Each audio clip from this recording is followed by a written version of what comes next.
NEET UG एक ऐसा exam जो कि बहुत ज़्यादा टफ माना जाता है इंडिया में, अगर हम बात करें, जहाँ पर 20 लाख समथिंग बच्चे अपीयर होते हैं और उसके पास सक्सेस कुछ ही थाउजेंड्स ऑफ बच्चों को मिलती है। सो यही चीज़ है जो कि इसको इतना ज़्यादा टफ़ बनाता है। सो ये एक ऐसा एग्ज़ाम है, इतना टफ़ है, तो इसके लिए मिस्टेक्स को अवॉइड करना बहुत ज़्यादा ज़रूरी है। एंड अगर हम वो चीज़ कर लेते हैं तो कहीं ना कहीं हम ऐसे लोगों से आगे हो जाते हैं जो कि कहीं ना कहीं बहुत सारी मिस्टेक्स करते हैं, चीज़ों को समझते ही नहीं है जी, जस्ट कीप ऑन गोइंग। तो आपको ऐसा नहीं करना है, आपको बस अच्छे से आगे बढ़ना है, अच्छे से मेहनत करनी है और ऐसी कोई भी गलती नहीं करनी जिसकी वजह से आपको ये लगे कि यार ये चीज़ तो मैं कर सकता था, उसके बाद भी मैं नहीं कर पाया। तो बस इसी तरीके से आज ये वीडियो स्टार्ट करते हैं और एक एक चीज़ मैं आपको बताने की कोशिश करूँगा कि आप जो मिस्टेक कर सकते हो अपने फ़र्स्ट अटेम्प्ट में, और कहीं ना कहीं वो आपको ऐसे लोगों से पीछे कर देगा जो कि आपके पीछे हो सकते थे। सो जिसने भी चैनल को सब्सक्राइब कर दिया, चैनल को सब्सक्राइब करने के लिए थैंक यू सो मच, और जिसने भी नहीं किया है guys please do subscribe the channel. And आप में से जो भी नया है तो उसको मैं बता दूं, myself Anuj Singh, second MBBS professional student at government college Budaun. So guys इसी तरीके से मैं वीडियोस लाता रहता हूं और बहुत सारे वीडियोस 100+ वीडियोस मैंने अभी तक अपलोड किए हैं। बहुत सारा एफर्ट, टाइम, सब कुछ लगा करके आप सबके लिए, काउंसलिंग से रिलेटेड, नीट से related and many more related to medical college, MBBS and etcetera. सबसे पहले जो चीज़ करनी चाहिए बच्चों को, वो मुझे लगता है कि प्लानिंग एक अच्छी से करनी चाहिए।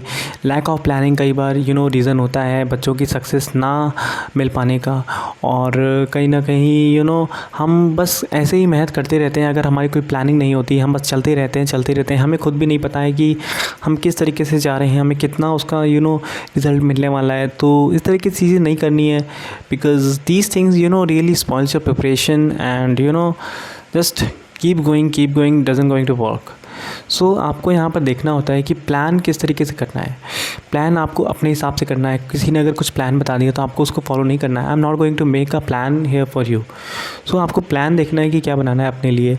लाइक आपको अगर फिज़िक्स में ज़्यादा प्रॉब्लम आती है तो आप फिज़िक्स को ज़्यादा टाइम दीजिए। आपको बायोलॉजी में ज़्यादा प्रॉब्लम आती है, बायोलॉजी को टाइम दीजिए। बायोलॉजी मोस्टली लेकिन सबकी हो जाती है, तो फिज़िक्स को ज़्यादा टाइम दीजिए। उसके बाद केमिस्ट्री में अगर आप प्रॉब्लम आती है, लाइक न्यूमेरिकल्स में प्रॉब्लम आती है, न्यूमेरिकल्स को अलग से सॉल्व करिए, लाइक 1 घंटा 2 घंटा केवल न्यूमेरिकल सॉल्व करिए। तो इस तरीके से जिस भी चीज़ में आपको प्रॉब्लम आ रही है उस चीज़ के लिए आप ध्यान दीजिए और अपनी प्लानिंग को एक अच्छे से करिए, ताकि आपका ज़्यादा से ज़्यादा मार्क्स आ पाए और ज़्यादा से ज़्यादा आपका सिलेबस अच्छे से कंप्लीट हो पाए। एक गलती और करते हैं बच्चे, चैप्टर्स छोड़ के चले जाते हैं। लाइक बहुत सारे ऐसे चैप्टर्स होते हैं, लाइक हमें जो प्रॉब्लम करते हैं या फिर लगता है कि यार ये हमसे नहीं हो पाएगा। सबके अपने अपने कुछ अलग चैप्टर्स भी होते हैं, लाइक मेरे कुछ और होंगे, आपके कुछ और होंगे। तो वो चैप्टर्स डेफिनेटली होते हैं, बट इसका मतलब ये नहीं कि आपको उसको छोड़ देना है।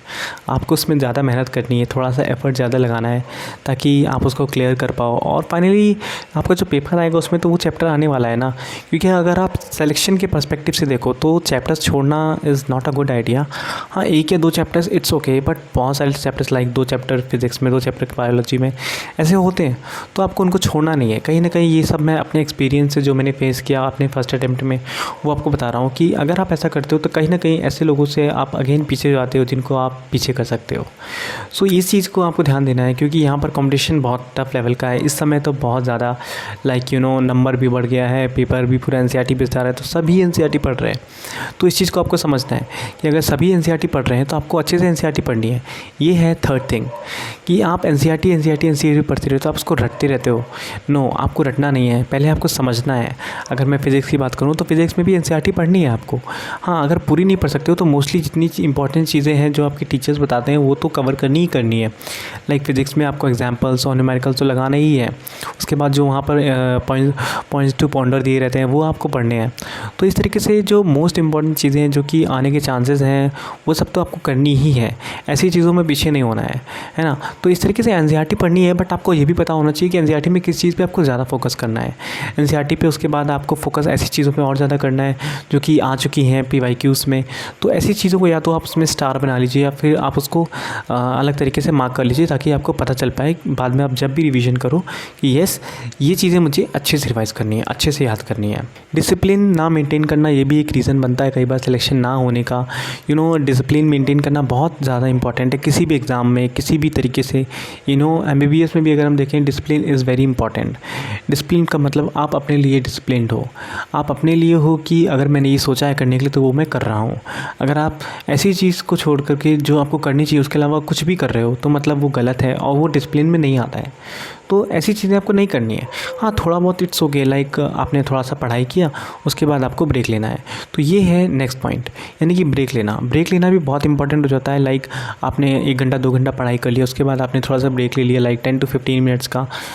याद रखना 10 to 15 मिनट्स का, बहुत ज़्यादा नहीं, like half hour to 1 hour नहीं। लाइक कोशिश करो कि जितना कम से कम ब्रेक लो और उसमें अपने आप को रिफ़्रेश करो। और उस रिफ़्रेश में मतलब जो भी तुम्हें अच्छा लगता है, अगर तुम्हें गेम खेलना अच्छा लगता है with in time limit, and तुम्हें अगर गाने सुनना पसंद है, कोई पर्टिकुलर टाइप का कॉमेडी वीडियो या कुछ भी पसंद है, वो चीज़ करो। अपने आप को थोड़ा सा ब्रेक दो। लाइक इवन मैं तो ये सजेस्ट करूँगा कि मोबाइल के क्लटर से थोड़ा सा बचो उस समय। लाइक थोड़ा सा टहलने निकल जाओ अपने रूम के बाहर, थोड़ी सी फ्रेश एयर लो, पानी पियो, इस तरीके से करो। उसके बाद आके अगेन अपनी सीट पे आके बैठ जाओ और पढ़ाई करो। तो इस तरीके से ब्रेक्स लेना बहुत ज़्यादा इंपॉर्टेंट होता है, थोड़ी थोड़ी देर में, लाइक 1 आवर 2 आवर में, जो भी आपको सूटेबल लगता है अपने लिए। एंड उसके बाद जो चीज़ें आ जाती हैं, हम बस रगड़ते रहते हैं, मेहनत करते रहते हैं, बट हमें कुछ समझ में नहीं आता है कि हम एक्चुअली में क्या कर रहे हैं। तो इस चीज़ को एनालाइज़ करने के लिए हमारी होती है टेस्ट सीरीज़। तो टेस्ट सीरीज़ तो कई बार बच्चे ज्वाइन ही नहीं करते हैं, और कई बार ज्वाइन कर लेते हैं तो उसके बाद प्रॉपर देते नहीं है, लाइक कई बार स्किप कर देते हैं हम। तो ये चीज़ें नहीं करनी है, स्किप नहीं करनी है आपको। टेस्ट प्रॉपर देने हैं। आपके जो यूनिट टेस्ट होते हैं उसमें, लाइक सपोज़ कि आपके 10 चैप्टर्स आ रहे हैं, उसमें से आपने 7 to 8 चैप्टर्स आपने ऑलमोस्ट कंप्लीट कर लिए हैं, पढ़ लिए हैं। तो आपको उन 2 से 3 चैप्टर्स के चक्कर में आपको टेस्ट छोड़ना नहीं है। आपको टेस्ट देना है। ये नहीं सोचना है कि यार मेरा मार्क्स कम आएगा तो मुझे डिमोटिवेशन मिलेगा, ये सब नहीं सोचना है। आपको टेस्ट दे के आना है, ठीक है। आपको डरना नहीं है, स्किप नहीं करनी है टेस्ट। कोशिश करना है कुछ भी हो जाए, किसी भी कंडीशन पे टेस्ट नहीं छोड़ना है, एक्सेप्ट एट द हार्श और एक्सट्रीम कंडीशन। उसके बाद एक चीज़ और आ जाती है कि स्टडी मटेरियल कई बार हम चेंज करते रहते हैं again, like in the sense कि हमने पहले कोई और बुक ले ली, उसके बाद 1-2 महीने बाद कोई और बुक ले ली, एंड देन लास्ट में हमने एक और बुक ले ली। तो ये चीज़ नहीं करनी है। आप फिज़िक्स के लिए स्पेशली आप एक बुक बना लीजिए और उसको अगेन एंड अगेन प्रैक्टिस करिए। एक चीज़ होती है कि एक बुक को आप अगर कई बार रिवाइज़ करते हैं, कई बार प्रैक्टिस करते हैं, वो ज़्यादा आपके लिए हेल्पफुल होगा, इंस्टेड ऑफ कि आप 10 बुक को एक बार लगाइए, ठीक है। तो एक बुक को 10 बार लगाना है instead of doing the opposite. तो ये चीज़ बहुत ज़्यादा हेल्पफुल होगी आपके लिए, क्योंकि जब आप पेपर में एग्ज़ाम में कर रहे हो क्वेश्चन तो आपको लगेगा, याद आएगा कि हाँ यार ये क्वेश्चन मैंने वहाँ लगाया। अगर आप एक अच्छी बुक चूज़ करते हो, लाइक मैं मोस्टली बच्चों को सजेस्ट करता हूँ कि आप DC पांडे लीजिए, ठीक है। तो DC पांडे एक अच्छी बुक है नीट के लिए, नीट वाली। तो अगर आप वो लेते हैं तो उसमें कहीं ना कहीं बहुत सारी चीज़ें आपको मिल जाती हैं, अदर एग्ज़ाम्स की भी, जो पहले एग्ज़ाम्स हुए उनमें अच्छे अच्छे क्वेश्चंस आपको मिल जाते हैं। तो वो चीज़ें भी आप ले सकते हो, वहाँ पर बहुत अच्छे से आपकी प्रैक्टिस हो जाएगी। बहुत सारे क्वेश्चंस वहाँ पर दिए हुए हैं। एक बुक और आती है फिज़िक्स की, एररलेस करके, तो वो बुक भी बहुत अच्छी है। उसमें बहुत सारे क्वेश्चन दिए हैं, बहुत सारी प्रैक्टिस आप कर सकते हो। तो ये सारी चीज़ें कहीं ना कहीं आप कर सकते हो और आपकी प्रैक्टिस बहुत अच्छी हो जाएगी। One more thing is health.